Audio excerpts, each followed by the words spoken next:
Hello बच्चों। तो एक बार फिर से स्वागत है आप सभी का आज के नए सेशन में। आज हम पढ़ेंगे क्वेश्चन नंबर 6 और क्वेश्चन 7। ठीक है, आप दो क्वेश्चन मत पढ़ेंगे और ये क्वेश्चन इससे प्रश्नावली के बहुत इंपॉर्टेंट क्वेश्चन है। ठीक है, तो इन्हें अच्छे से पढ़ना। और अगर आप लोग इस चैनल पर नए हैं, इस वीडियो पर अभी नए आए हैं, तो इसे लाइक सब्सक्राइब एवं कमेंट जरूर कर देना कि सवाल समझ में आ रहा है या नहीं आ रहा है। ठीक है, और सब्सक्राइब करना जरूरी है, जिससे कि मेरे जो भी वीडियो मैं अपलोड करूंगा नए क्वेश्चनों के और आगे की प्रश्नावली होगी, तो वो आप तक सबसे पहले पहुंच जाएंगे। चलिए, तो अब शुरू करते हैं हम क्वेश्चन नंबर 6। इसका ये अध्याय 5 हम पढ़ रहे हैं, समांतर श्रेणियां। और इसका है प्रश्नावली 5.3 का क्वेश्चन नंबर 6 है। ठीक है, और इसके पहले वाले वीडियो में हम इसके क्वेश्चन 1 से क्वेश्चन 5 तक सभी प्रश्नों को कर चुके हैं। तो आज हम करेंगे क्वेश्चन नंबर 6। तो क्वेश्चन 6 क्या है कि किसी एपी के प्रथम और अंतिम पद क्रमशः 17 और 350 है। यदि सार्वंतर 9 है तो इसमें कितने पद होंगे और उनका योग कितना होगा। ठीक है, तो हमें क्या दिया है, यहाँ पर हमें क्वेश्चन में दिया है इसका प्रथम पद दिया है, मतलब ए दिया है। अंतिम पद दिया है, मतलब अंतिम पद किसे कहते हैं, ए एन।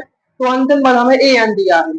इसके बाद सार्वंतर, सार्वंतर किसे कहते हैं, सार्वंतर मतलब डी। डी का मान हमें 9 दिया है। तो ज्ञात क्या करना है हमें, इसमें हमें ज्ञात करना है कि पूरी एपी में कितने पद हैं और उन पदों का योग कितना है, मतलब एन और एस एन। एस एन का फॉर्मूला क्या होगा, इससे हम किसी भी एपी का योग निकालते हैं। तो इसका योग ज्ञात करना है, मतलब एस एन ज्ञात करना है, और पद ज्ञात करने है, मतलब एन ज्ञात करना है। चलिए शुरू करें। तो किसी एपी के प्रथम और अंतिम पद क्रमशः 17 350 है। प्रथम पद यानी ए। ठीक है, ए कितना है, प्रथम पद 17 है, अंतिम पद 350 है। अंतिम पद यानी ए एन कितना है, 350 है।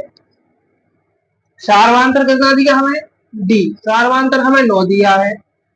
अब ज्ञात करना है इसमें कितने पद होंगे, मतलब एन कितने हैं इसमें, एन क्या है, पदों की संख्या।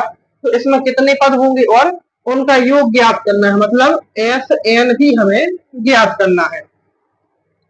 चलिए, तो सबसे पहले एन ज्ञात करेंगे। तो एन ज्ञात करने के लिए हमारा वही सबसे फेमस वाला फॉर्मूला है, जो क्या है, ए प्लस कोष्टक में एन माइनस 1 डी बराबर ए एन। ये है, इसे सबसे पहले लगाएंगे। ठीक है, तो सबसे पहले जो जो मान हमें दिए हैं वो मान हम इसमें रखेंगे। ए का मान कितना दिया है, 17 दिया है, प्लस एन तो ज्ञात करना ज्यों का त्यों, डी का मान 9 दिया है, ए एन का मान हमें 350 दिया है। तो हल करो इसे, तो 17 प्लस, अब 9 का इस पूरे कोष्टक में हम गुणा कर देंगे। तो सबसे पहले 9 का ए में, तो क्या होगा, 9 एन हो जाएगा, माइनस 1 में करेंगे तो माइनस की 9 एकम 9 बराबर में 350। अब देखना, जब हम 8 और 9 को जोड़ते हैं तो 17 आता है। अब इसी तरह हम 17 में से 9 घटा देंगे तो क्या बचेगा, 8 बचेगा। और 9 एन पहले के हैं, तो 9 एन धन 17 में से 9 घटाए कितना बचा, 8 बचा, बराबर 350। अब देखो 8 यहाँ धन का है, बराबर के उस साइड पक्षांतर कर देंगे तो माइनस का हो जाएगा। तो 9 एन बराबर 350 माइनस 8। तो 9 एन बराबर, अब देखो 350 में से 8 घटाओगे जब, तो आपको मिलेंगे 342, 342। ठीक है, अब क्योंकि यहाँ पर हमें एन का मान चाहिए है, तो एन का मान ज्ञात करने के लिए हम क्या करेंगे, जो एन के गुणा में 9 है इन्हें पक्षांतर करेंगे तो 342 के वो बटे में आ जाएंगे, यानी भाग में आ जाएंगे। तो एन बराबर 342 बटे 9। अब देखो इसे काट दो, तो अगर आपको 342 को 9 से काटना है तो बहुत छोटी सी दुनिया से भी काट सकते हो और बहुत बड़े लेवल पर भी जा सकते हो। तो हम छोटे से आपको काट के बताते हैं। ठीक है, सबसे पहले 3 से, तो 3 का 9, 3 एकम 3 है, फिर से 3 एकम 3, 4 में से 3 गए 1 बचा, 12 हो गए, 3 चौके 12। अब फिर से 3 से काटो, तो 3 एकम 3, यहाँ 3 एकम 3, 3 दूनी 6 और 3 का 9, 11 में से 9 घटाए 2 बचे, 2 आ गए 4 के आगे हो गए 24, 8 है 24। तो ये n का मान अपना आ गया कितना, 38। ठीक है, n का मान अपना आ गया 38। अब हमें निकालना है कि किसका, Sn का मान। तो Sn का फॉर्मूला क्या होता है, देखो Sn के दो फॉर्मूले होते हैं, एक होता है n/2 कोष्टक में 2a धन n माइनस 1 d बराबर Sn, ये तो ये होता है। और दूसरा होता है n/2 कोष्टक a धन n कोष्टक बंद। अच्छा, तो यहाँ हम कौन सा लगाएंगे, यहाँ हम लगाएंगे दूसरा वाला फॉर्मूला। दूसरा वाला क्यों लगाएंगे, दूसरा वाला हम इसलिए लगाएंगे क्योंकि हमें इसका अंतिम पद ज्ञात है। अंतिम पद क्या है, an, और an को हम an भी लिख सकते हैं और l भी लिख सकते हैं, ये दोनों अंतिम पद को दर्शाते हैं। ठीक है, तो यहाँ लगाएंगे हम Sn का दूसरा वाला फॉर्मूला, n/2 कोष्टक a धन l बराबर Sn। ठीक है, अब l का मान कितना निकाला हमने, 38। तो n की जगह पर 38/2, a का मान कितना है, 17 हमें दिया है, धन 350 का मान, सॉरी l का मान कितना है, 350 अंतिम पद। इसके बाद s, अब देखो यहाँ हम s n ज्यों का त्यों नहीं लिखेंगे, हमें चूंकि n का मान पता है तो n की जगह पर क्या लिखेंगे, उसका मान 38। ठीक है, s 38। अब 2 से 38 को काटो, 19 बार कटेंगे, 19 दूनी 38, फिर 19। अब यहाँ गुणा आएगा क्योंकि हम कोष्टक में संख्याओं को बाहर निकालेंगे। तो 350 में जब 17 जोड़ेंगे तो ये हो जाएंगे 367, 367 बराबर में क्या है, s 38 है। ठीक है, अब इसके बाद जब 19 का गुणा आप 367 में करोगे तो आपको कितने मिल जाएंगे, यहाँ पर यहाँ आपको मिलेंगे 6973, 6973 बराबर S38। या फिर आप इसे ऐसा भी लिख सकते हैं कि S38 बराबर 6973, और ये होगा हमारा आंसर। ठीक है, हमें क्या ज्ञात करना था, हमें इसमें कितने पद है, मतलब n का मान, तो n का मान S38 आ गया, उनका योग कितना होगा, S38 कितना, इनका योग कितना है, पूरों का सम 6973। ठीक है, तो ये हो गया हमारा क्वेश्चन नंबर 6 यहाँ पर समाप्त, और बहुत बेसिक सा सवाल था। ठीक है, इसमें कुछ नहीं, दो फॉर्मूले आपके लगने थे, एक था ये वाला a plus n minus 1 d बराबर an, और दूसरा था ये Sn वाला n/2 a धन l बराबर Sn। ठीक है, तो अब आपको बस इतना करना है कि इसकी अच्छी से प्रैक्टिस करनी है, और फॉर्मूला लगाना आना चाहिए कि कहाँ पर कौन सा फॉर्मूला हम लगा सकते हैं, उसके जो भी मान दिए हैं उसकी सहायता से। ठीक है, और फिर मान रखने आनी चाहिए, और कोई और कुछ इसमें है नहीं।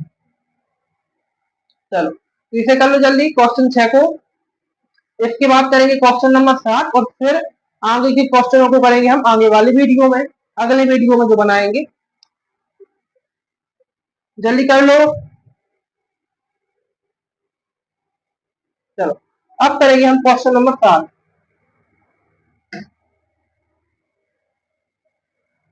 अब करेंगे हम क्वेश्चन नंबर 7, तो ये है हमारा क्वेश्चन नंबर 7।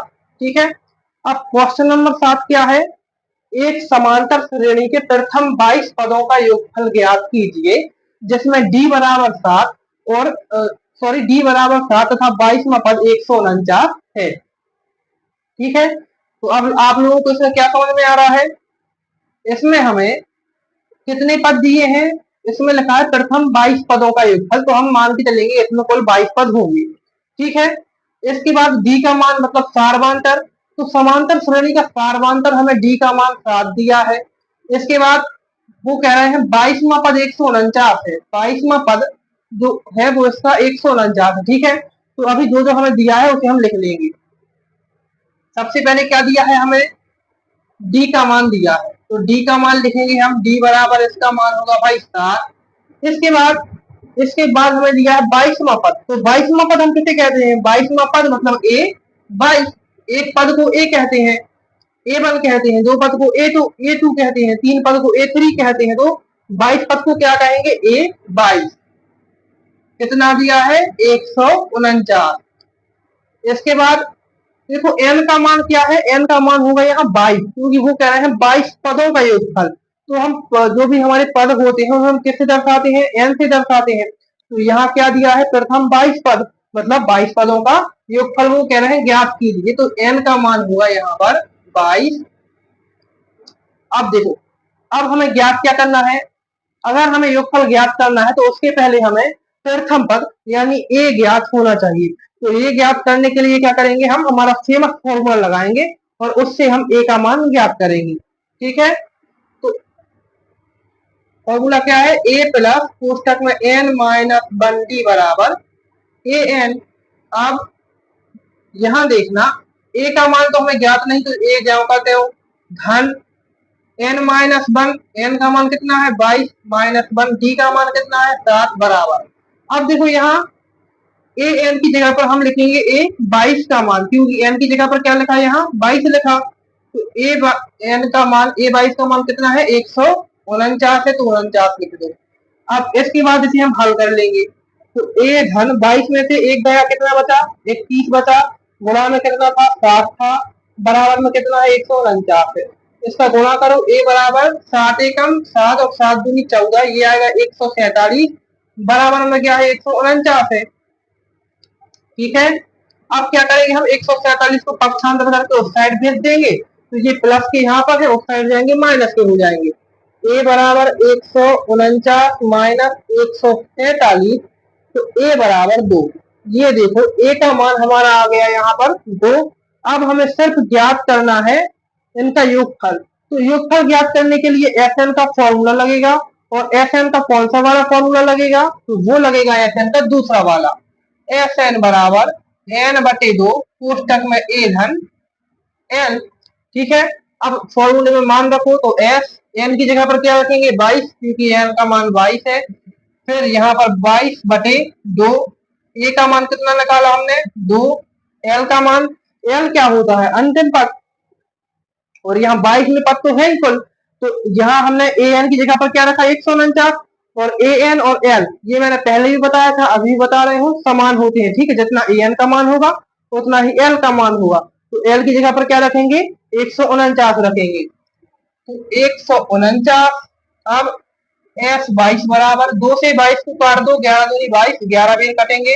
इसके बाद गुणित, अब 149 और 2 इनको जब जोड़ोगे तो आएंगे आपके 151, 151। ठीक है, अब 11 का 151 में आप गुणा करोगे जब, तो f 22 बराबर आपका आंसर आएगा 1661, 1661। ठीक है, कितना आएगा 1661, 1661। तो ये होगा आपका आंसर। ठीक है, तो हमने 22 पदों का, इसमें इस समांतर श्रेणी के प्रथम 22 पदों का एक फल कितना होगा, इतना होगा 1661। ठीक है, तो ये होता है आपका क्वेश्चन नंबर 7 यहाँ पर समाप्त। अब मिलेंगे हम अगली वाली वीडियो में, जिसमें हम करेंगे क्वेश्चन नंबर 8, 9, और जितने ही बनेंगे तो उतने क्वेश्चन हम उसमें कर देंगे। ठीक है, तो अगर आपको क्वेश्चन अच्छे लगे हो, समझ में आए हो, तो कमेंट में जरूर बता देना। और अगर आप लोगों ने अभी तक वीडियो को सब्सक्राइब नहीं किया तो सब्सक्राइब कर दो, लाइक कर लो। ठीक है, और अपने सहपाठियों के साथ में, जो भी आपके साथ पढ़ते हैं, उनके साथ शेयर भी कर देना। अब मिलेंगे हम अगले वाले वीडियो में। Okay, bye.